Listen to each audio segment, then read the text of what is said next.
네, 오늘 함께 나누는 하나님 말씀의 제목은 죽이려는 자들과 살리시는 분입니다. 연합예배 때문에 지난주에 사도행전을 한 주 쉬어가지고 우리 그 전주 얘기가 혹시 기억나십니까? 네, 이 전주 바울이 여러 가지 고초를 겪은 뒤에 성령께서 바울에게 말씀하셨죠. 네가 잘하고 있다, 힘내라, 담대해라, 로마에 가서도 네가 이 일을 전파해야 할 것이다. 이러고 끝났었습니다.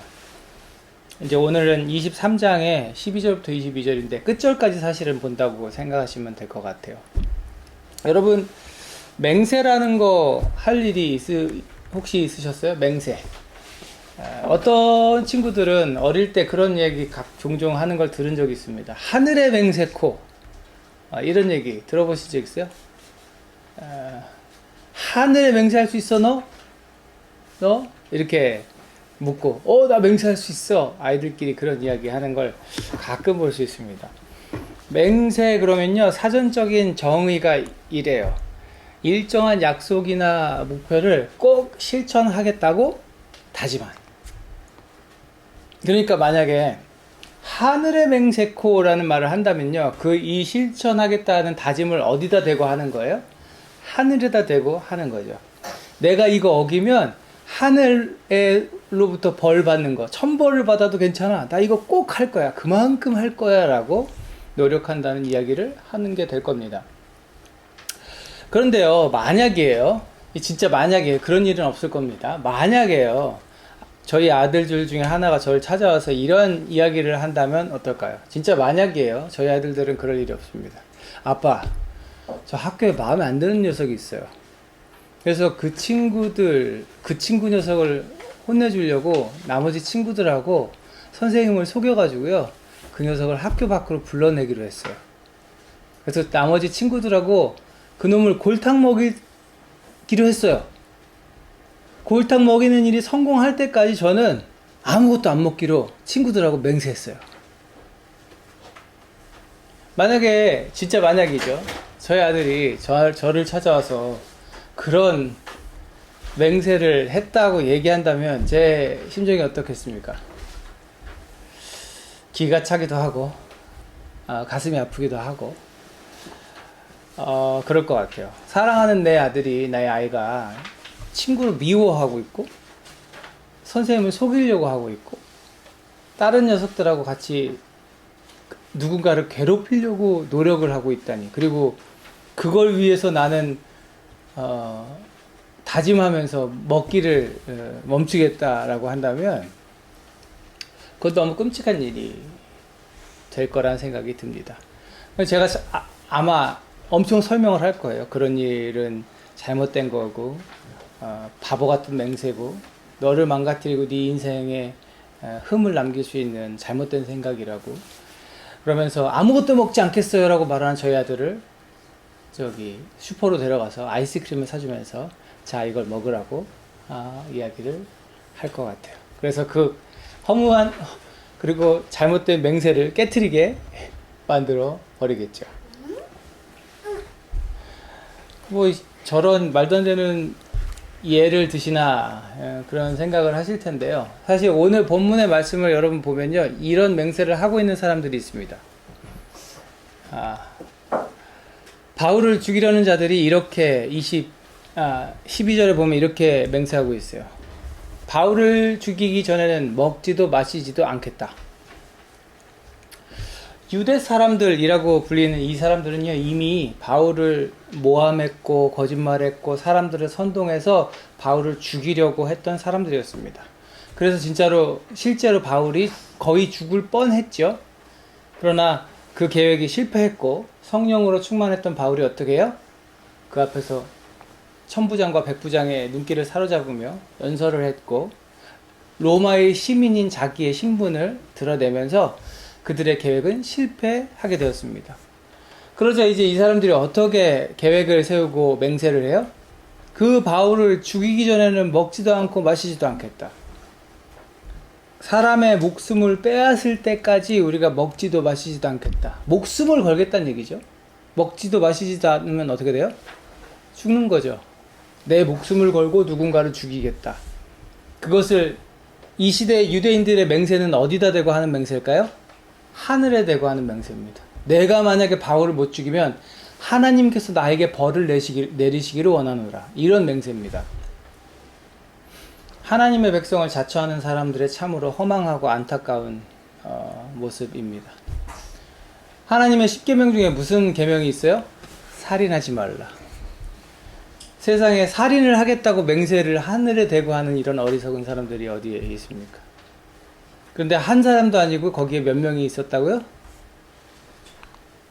40명이 넘었다. 40명이 넘는 사람들이 지금 이걸 같이 하겠다고 똘똘 뭉친 거예요.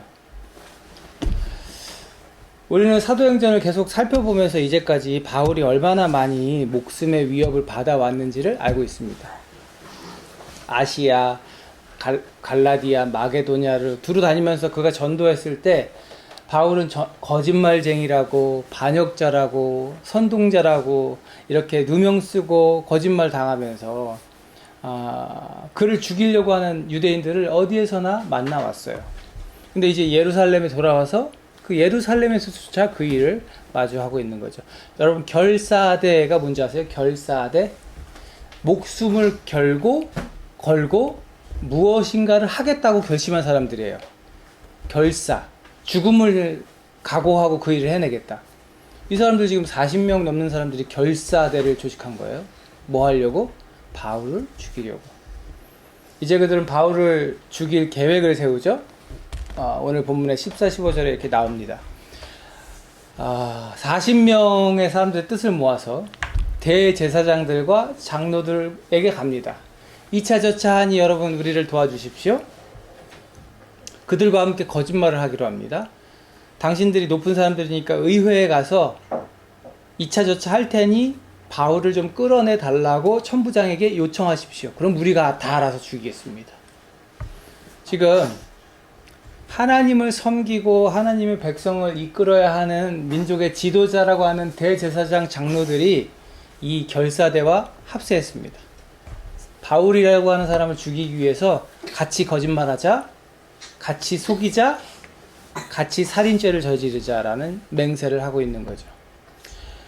여러분, 제가 그런 설교한 적 있어요. 성경책을 짜고 또 짜면은 결국에는 뭐만 남는다?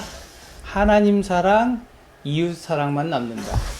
하나님 사랑, 이웃 사랑이 기록되어 있는 성경에 대해서 누구보다 잘 알고 있는 대제사장, 장로, 유대인들이 지금 죽일 준비 다 해놨다고 찾아온 사람들한테 그만하라고, 그 율법에 맞지 않는 일이라고, 당신들 그러면 안 된다고 이렇게 말하는 게 아니라 오케이, 같이 하자, 이렇게 말하고 있는 거죠. 죽일 준비 다 해놨어요 라는 말을 듣고도 하나님이 두렵지 않냐고, 하나님이 다 듣고 계시고 보고 계신다고 이렇게 깨우쳐 주지 않습니다. 사랑하는 여러분, 이 음모의 결과가 어떻게 됐을까요? 우리가 여기까지 오늘 본문 같이 읽은 부분까지만 보면 이 음모의 결과가 어떻게 됐는지 여러분 모르실 텐데, 그 뒤를 보면 제가 결과를 말씀드릴게요. 결론부터 얘기하면 그들의 음모는 실패하게 됩니다.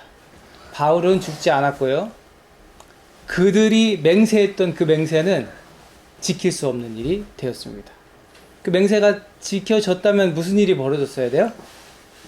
먹지도 마시지도 않겠다고 작정했던 그 사람 40명이 넘는 사람들은 어떻게 했어야 되는 거예요? 영양실조로 죽었어야 되는 거죠. 바울을 죽일 수 없게 된 사람들은 끝끝내 음식을 먹지 못하고 죽었더라, 이런 기록은 없습니다.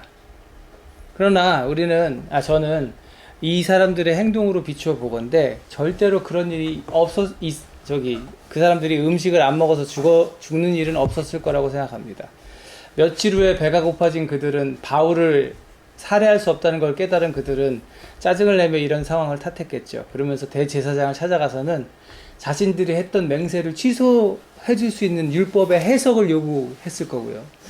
아니면 의회와 함께 법률로 2차 저차한 이런 맹세들은 무효다라는 판결을 받아냈을 겁니다. 그래서 다시 먹고 다시 마시는 일을 했을 거예요. 사랑하는 여러분, 백성들 중에 가장 성결해야 하고 거룩해야 하는 대제사장들도 거짓말을 하고 사람을 죽이는 음모에 가담을 합니다.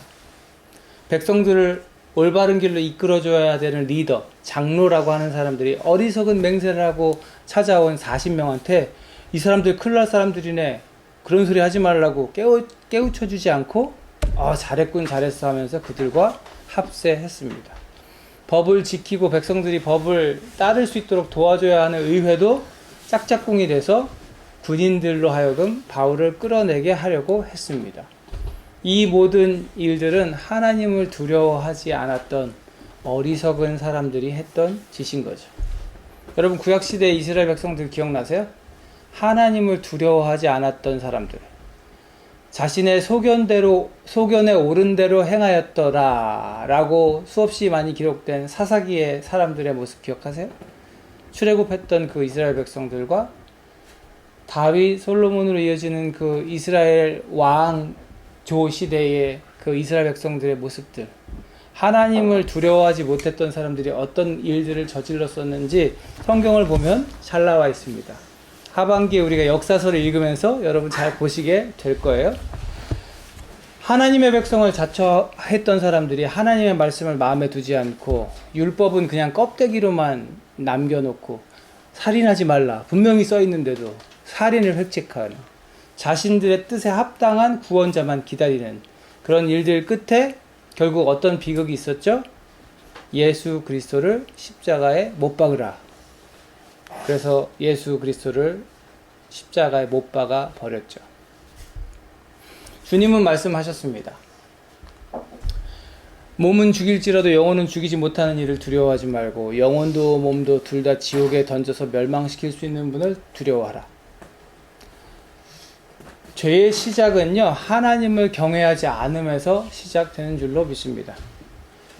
에덴 동산에서 뱀이 여자를 유혹했을 때 그녀가 하나님을 경외했더라면, 하나님을 두려워할 줄 알았다면 결코 하나님처럼 되지 않을래 라고 하는 그 뱀의 유혹에 넘어가지 않았을 겁니다.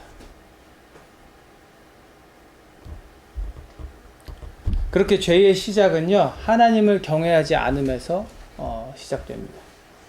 사랑하는 여러분, 우리는 삶을 살면서요, 허망한 일에 많은 것을 거둔 사람들을 만나게 됩니다. 내가 돈을 이만큼 모아야지, 나 그때까지는 돈 버는 게 내 인생의 목표야. 내가 이 대학에 꼭 들어가야지, 그때까지는 다 필요 없어, 공부만 할 거야. 내가 이거 하기 위해서는 이렇게 해야지. 많은 사람들이 결심하고요, 결심을 위해 많은 대가를 치릅니다. 그런데 그 결심, 그 맹세 안에 하나님을 두려워하는 마음이 있는가 없는가를 우리는 살펴봐야 하겠죠. 사랑하는 여러분, 성경은요, 우리에게 너의 하나님을 경외하라 이렇게 말합니다. 경외하라는 영어로 fear입니다. 두려워하라. 하나님을 두려워할 줄 알아라. 그리고 하나님을 경외하는 것, 두려워하는 것이 지혜의 근본이다라고 말씀합니다. 주님의 계명을 지키는 사람은 바른 깨달음을 얻으니 영원토록 주님을 찬양할 일이다. 주님을 경외하는 것이 지혜의 근본이다. 경외는 두려움이죠. 유대인들, 대제사장들, 장로들, 의회, 그 수많은 사람들이 살아계신 하나님을 경외했다고 한다면, 두려워할 줄 알았다고 한다면 오늘 말씀 가운데 있는 것 같은 헛된 맹세, 그 잘못된 음모를 꾸미는 일을 하지 않았을 테죠. 사랑하는 여러분, 하나님을 두려워할 줄 아는 저와 여러분 되었으면 좋겠습니다. 우리 여호와 하나님은 전지전능하신 하나님이심을 잊지 않는 저와 여러분 되었으면 좋겠습니다. 전지, 모든 것을 아시고 전능, 뭐든지 하실 수 있는 무소부재, 언제 어디에나 계시는 그 하나님이 바로 우리 여호와 하나님이심을 여러분 믿으시기를 바랍니다. 중심을 꿰뚫어 보시는 하나님, 언제 어디서나 우리를 지켜보고 주목하시는 그 하나님, 그 하나님의 말씀을 깨달을 줄 아는 지혜가 저와 여러분에게 있기를 축복합니다. 그래서 하나님을, 세상 그 무엇보다 그 하나님을 사랑하지만 동시에 두려워할 줄 아는, 정말 경외할 줄 아는 저와 여러분 되었으면 좋겠습니다. 이들의 이 지혜롭지 못하고 어리석기 짝이 없는 헛된 맹세, 그 음모는 결국 실패했어요. 제가 실패했다고 말씀드렸죠. 그 과정에서 한 인물이 등장합니다. 바울의 누이의 아들, 누굴까요? 누이의 아들, 조카가 될 겁니다. 조카. 바울의 조카가 이 음모를 우연히 듣게 된 거예요. 도대체 어떻게 듣게 되었을까? 이 성경 본문에는 그게 나와 있지 않아요. 여러 학자들이 추측합니다. 그 이 시대의 사람들, 그리고 중동의 역사를, 그리고 그들의 문화를 보면 그 사람들은 야, 옆집 아무개가 뭐 했대? 아, 그랬대? 그래서 어떻게 했대? 이렇게 했대? 아, 그래? 하면서 옆집, 뒷집 얘기를 하기 좋아하는 그들의 문화와 상황을 추측해 보건데, 그 결사대 40여 명의 사람들이, 자, 우리 언제 어떻게 이렇게 죽이기로 했어? 가족한테 얘기하고, 그 가족들이, 자, 바울은 끝났어. 왜? 아, 이렇게 저렇게 해서 이렇게 죽이기로 했대. 아, 그래? 이 얘기가 또 흘러나가고, 장터에서 바울이라는 놈 이제 죽게 생겼어. 왜? 글쎄 이렇게 돼서 이렇게 죽이기로 했다네. 아, 그래? 이런 이야기를 그 조카가 듣게 되었는지도 모르겠습니다. 아니면 그 바울의 식구들이 이런저런 것에 얽혀서 이 음모를 알게 된 상황이 있을 수도 있겠죠.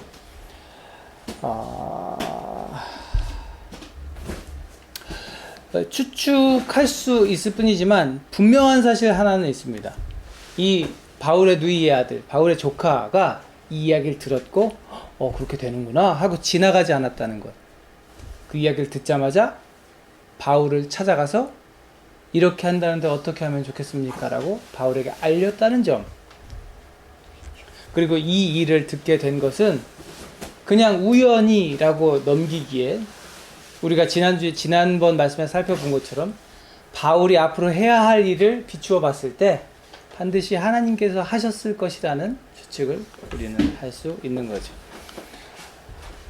그래서 이 일이 알려지고 바울은 조카를 백부장에게 보냅니다. 백부장은 누굴 만날 수 있죠? 천부장을 만날 수 있죠. 천부장은 무엇을 할 수 있죠? 이 모든 일을 막아줄 수 있습니다.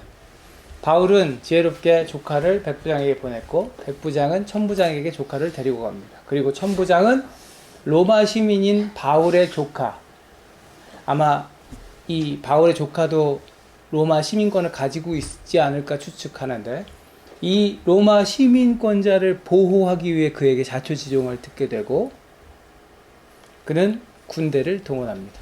우리가 오늘 말씀 읽은 거에 안 나오는데 그 뒤로 쭉 한번 읽어보면요, 470명에 200명, 70명, 200명, 무려 470명의 군대를 동원해서 바울을 호위합니다. 그 예루살렘 성을 지키는 군대의 총수가 보통 몇 명이라고요? 1000명이라고요. 그럼 그 예루살렘을 지키는 1000명 중에 470명을 빼서 단 한 사람을 지키는 데 씁니다. 누구를 위해서? 바울을 위해서. 아무리 40명이 결사대를 조직하고 바울을 죽이겠다 해도 470명의 훈련된 군인들을 뚫을 수는 없습니다. 그렇게 바울은 안전한 곳, 가장 안전한 곳, 어디로? 총독 관저로 그렇게 호송되게 되죠. 사랑하는 여러분, 살리시는 분의 손길 안에서 바울은 늘 안전했어요. 지난번 나눈 말씀 가운데 그를 보호하시겠다는 주의 음성을 들을 수 있죠. 네가 예루살렘에서 나에게 증언한 것과 같이 로마에서도 증언하여야 한다. 이 일을 행할 때까지 하나님은 바울이 해당하고 상함당함을 허락하지 않으실 겁니다. 군인들은 명령받은 대로 바울을 넘겨받아서 그를 짐승에 태워서 가이사랴까지 데리고 가죠. 예루살렘에서 가이사랴까지는 한 6km 정도 됩니다. 100km 정도 되는 거리를 단숨에 데리고 가버립니다. 아마도 그 결사대는 바울을 영영 볼 수 없었을 거예요. 사랑하는 여러분, 성경은 사람이 죽고 사는 일은 하나님께 달렸다고 말씀합니다. 이것을 잘 알았던 사도 바울은 이렇게 고백합니다. 우리는 살아도 주님을 위해 살고 죽어도 주님을 위하여 죽습니다. 그러므로 우리는 살든지 죽든지 주님의 것입니다. 나를 살리시는 분도 하나님, 나를 죽일 수 있는 분도 하나님. 사랑하는 여러분, 예수님 안에서 옛사람은 죽고 새사람이 된 사람에게 육신의 죽음은 이제 그냥 하나의 과정이 됩니다. 마지막이 아니고 영원한 생명으로 가는 그 중간의 한 과정이 됩니다. 그렇기 때문에 이제 새 사람이 된 사람들은 육신을 지키는 일보다 더 중요한 일에 몰두하게 됩니다. 우리의 육신을 지키는 일보다 더 중요한 일은 복음이 선포되는 것이고 복음이 이루어지는 것이고 하나님 나라가 완성되는 것입니다. 그 일을 위해 살다가 죽임당한 무수히 많은 사람들이 있어요. 성경에도 기록되어 있고 역사서에도 기록되어 있어요. 복음을 증거하고 복음을 지키다 죽어간 무수히 많은 사람들, 하나님이 그들을 보호하고자 하셨으면 보호하셨을 거라고 저는 믿습니다. 그러나 그들이 그 삶의 끝에서 얻게 된 것이 비통하고 절망하며 끝이라는 그런 삶의 끝을 마주한 게 아니라 그들의 삶은 이미 하나님의 나라까지 확정되었고 하나님의 나라 영원한 삶을 소망했고 물려받았기 때문에 그 모든 일을 감당했고 그 모든 일을 기쁨으로 이루어냈다고, 하나님은 그들과 끝까지 함께 하셨다고 저는 믿습니다. 이 세상을 살아가는 여러분들도 그랬으면 좋겠어요. 저와 여러분의 중심이 이 믿음으로 날마다 담대했으면 좋겠습니다. 오늘 하루를 건강하고 안전하게 사는 것도 하나님의 은혜이고 맛있는 것을 먹고 건강하게 살아갈 수 있는 것도 하나님의 은혜입니다. 그리고 한편으로 어려움을 만나고 고달픈 삶을 살아도 주님 안에 있을 수 있음이, 주님 안에 섭리 안에 있을 수 있음이 주님의 은혜입니다. 어려운 일 만나신 여러분 위로합니다. 격려합니다. 축복합니다. 여러분들의 삶을 주님께 맡기시고 함께 하시는 주님으로 인해 담대하시기를 바랍니다. 낭망하지 마시고 절망하지 마시고 새로운 삶을 얻은 여러분, 그 새로운 삶 안에서 담대하게 우리를 살리시는 하나님, 우리를 지키시는 하나님의 손 안에서 살아가는 우리 모두가 되었으면 좋겠습니다.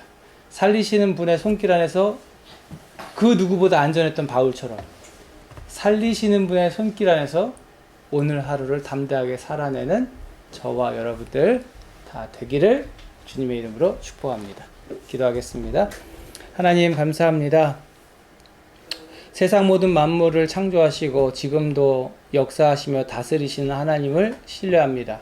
우리의 삶의 주인 되시는 주님을 찬양합니다. 우리의 삶이 하나님 나라를 위해 사용됨을 감사합니다. 이제 우리의 삶은 주의 것이오니 우리를 살리시고 우리를 이끄시는 주님의 손길 안에서 담대하게 행복하게 그렇게 하나님 부르시는 날까지 주를 경외하며 살아가는 우리 모두가 되게 하여 주옵소서. 이제는 우리 구주 예수 그리스도의 은혜와 아버지 하나님의 무한하신 사랑하심과 성령님의 내주 감화 감동 교통하심이 하나님 앞에 바로 서겠다고, 하나님 앞에 경외하며 서겠다고, 하나님 안에서 감사함으로 살겠다고, 살리시는 그분의 손길을 의지하겠다고 결심하며 다짐하며 나아가는 주의 사랑하는 백성들 머리 위에 이제로부터 영원토록 함께 하시옵기를 간절히 축원하옵나이다. 아멘.